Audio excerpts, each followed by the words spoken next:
The BR24 ન્યૂઝમાં આપનું સ્વાગત છે। વડોદરા શહેરમાં વરસાદે વિરામ લીધો છે, પરંતુ હવે શહેરના બિસ્માર રસ્તાઓ લોકો માટે નવી મુશ્કેલી બની રહ્યા છે।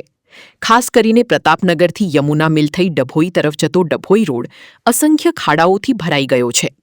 રસ્તાની હાલત એટલી ખરાબ છે કે વાહન ચાલકો અને રાહદારીઓ અકસ્માતના ભય વચ્ચે પસાર થવા મજબૂર બન્યા છે। મેઘરાજાએ વિરામ લેતા શહેરવાસીઓએ રાહતનો શ્વાસ લીધો છે, પરંતુ વરસાદ બાદ રોડ રસ્તાઓની બિસ્માર હાલત હવે લોકો માટે માથાના દુખાવા સમાન બની છે। પ્રતાપનગરથી યમુના મિલ થઈ ડભોઈ તરફ જતો મુખ્ય માર્ગ અસંખ્ય ખાડાઓથી ભરાઈ ગયો છે। નાના મોટા ખાડાઓના કારણે વાહન ચાલકોને વાહન ચલાવવામાં ભારે મુશ્કેલી પડી રહી છે, જ્યારે દ્વિચક્રી વાહન ચાલકો માટે અકસ્માતનું જોખમ સતત વધી રહ્યું છે।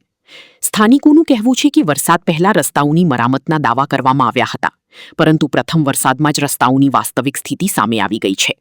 બિસ્માર રસ્તાઓ વડોદરા મહાનગરપાલિકાના વિકાસના દાવાઓ પર પણ સવાલો ઊભા કરી રહ્યા છે। સ્થાનિકો અને રાહદારીઓએ મહાનગરપાલિકા સામે ભારે રોષ વ્યક્ત કરી તાત્કાલિક રોડ રિપેરિંગની માંગ કરી છે। લોકોનું કહેવું છે કે કોઈ મોટી દુર્ઘટના સર્જાય તે પહેલા તંત્ર જાગે અને ડભોઈ રોડના ખાડાઓનું યુદ્ધના ધોરણે સમારકામ કરવામાં આવે।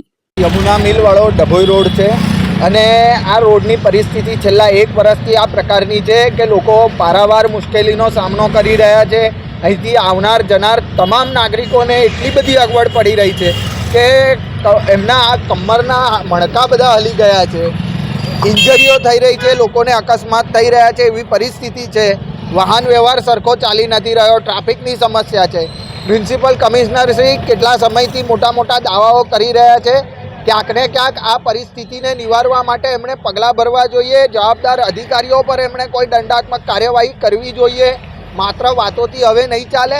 આ સમસ્યાથી કાયમી નિકાલ વડોદરા શહેરની જનતા ઝંકી રહી છે, એટલે મ્યુનિસિપલ કમિશનર શ્રી ગંભીરતા બતાડે અને આ સમસ્યાનો કાયમી નિકાલ લાવે।